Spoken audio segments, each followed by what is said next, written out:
Alright, so I haven't been reviewing chapters all too much as of recently when it comes to Fairy Tail because I just haven't really been feeling it with Fairy Tail as of recently. However, this week's chapter is just something that I need to discuss for really numerous reasons. So without further ado, let's just dive into this. In terms of the August situation, shit is really starting to hit the fan. From the start of this fight, I honestly just knew the hero would find some way to kill off August, and it looks as if August attempted to nuke everyone within the vicinity of the battlefield, only to then disappear out of thin air after seeing Mavis. So from this, for the most part, it looks as if August is gone for good. Now, when reading this, I nearly had a fit. This is some of the stupidest shit I think I've ever read in terms of Fairy Tail. If August is gone for good, then we're going to have a problem here. This is going to be a huge problem. This chapter in and of itself will be a huge problem if August is gone for good. And you know what? I'll be kind of fine with Gildarts being August. I'm going to say that right now. I mean, Gildarts is really strong, so I could kind of see that happening. To say the very least, I'm quite disappointed that August is actually going to be taken out this quick. I can see why,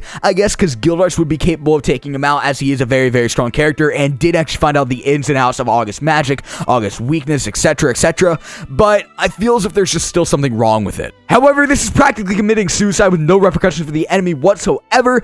If he isn't actually dead right here, then this is not as big of a problem as I'm making it out to be. But if he is, we definitely have some problems here. For those of you guys who are unaware, August is actually Spriggan number 1 and is likely even the strongest of the Spriggan 12, which is a group of characters who are hyped up to be this absolutely insane force that was headed by the most notorious dark mage within the entire world of Fairy Tail, Zeref Dragneel. However, they're flawed in numerous ways because of this. I know just out of the gate, I'm going to get flamed for this and flamed pretty hard as well, but I've decided that I'm done. I am absolutely done not expressing the entirety of my opinion in terms of Fairy Tail.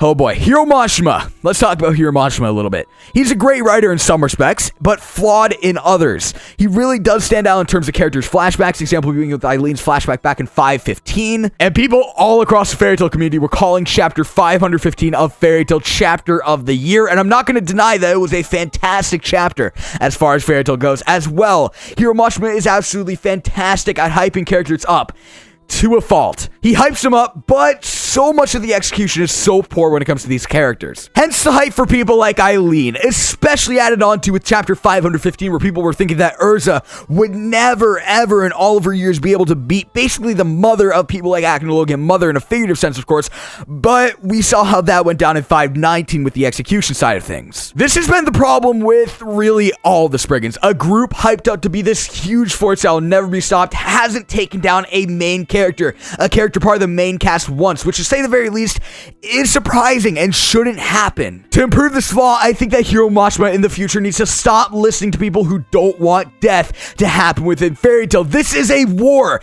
People die. Get over it. And don't even bring up Makarov, because first of all, he's a side character. Nobody gives a fuck about Makarov except for a few people. He's the master of Fairy Tail. But then again, he's a side character. And second of all, his death even felt forced itself. It wasn't even a good death. He just got taken out one chapter. No, not even the slightest bit of foreshadowing that Makarov would die. Just dead. He's an old man. He's dead. I'm talking about the main cast right now. I know that Hiro Mashima said that he wanted to make Fairy Tail contrast to Rave Master in the sense of having a happy ending as opposed to a sad ending.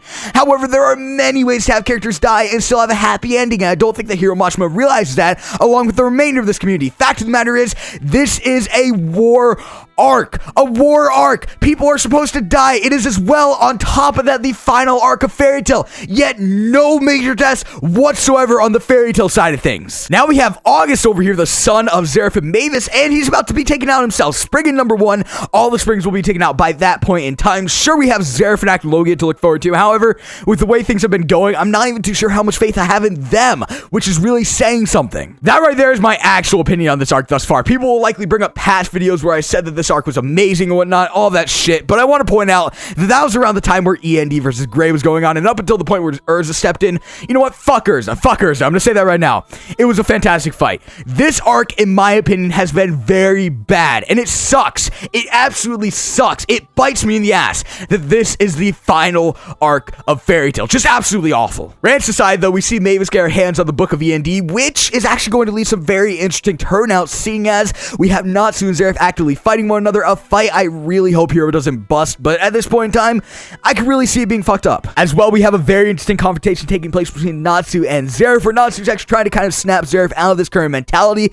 I'm honestly surprised though that Natsu didn't just kind of like wither away right there, seeing as he was touching Zeref, and we know whenever somebody touches Zeref or gets even close to Zeref, Zeref kind of just, kills him on the spot. However, he was touching Zeref's clothes, so I can kind of see why Zeref's magic didn't work on him in that instance. To say the very least, it was a very, very touching scene. I really just wish that we could see some younger Natsu and Zeref, just see that dynamic back over 400 years ago, and I really hope the hero will give us some insight into that come the future of Fairy Tail. This was actually a pretty good part of the chapter. From the looks of it though, Natsu just has to beat Zeref, then he will actually disappear, but to combat that, Fairy Tail will actually put forth all their magic to keep Natsu alive or something like that. Not too sure how exactly that'll work. Interesting nonetheless though. As well, something really interesting on top of this is that we see Mavis see kind of like a hologram of August, kind of like a flashback of her own child, and if August doesn't straight up kick the bucket right here, right now, it'll be very interesting to see what dynamic August shares with Mavis, if he even knows who his true mother is. And it would be really cool if August doesn't kick the bucket, because then he could actually be given the love and affection that he needs and deserves by Mavis as her son, the affection that he's craved for oh so long, and could even possibly use this to turn him against Zeref. But again, I don't even know if August will make it past this chapter, I'm not gonna lie. When it does come down to it though, there's just so much flaws with this series Fairy Tail. Oh my god. If August does come back, then I don't really believe this chapter was as bad as I was making out to be within this video.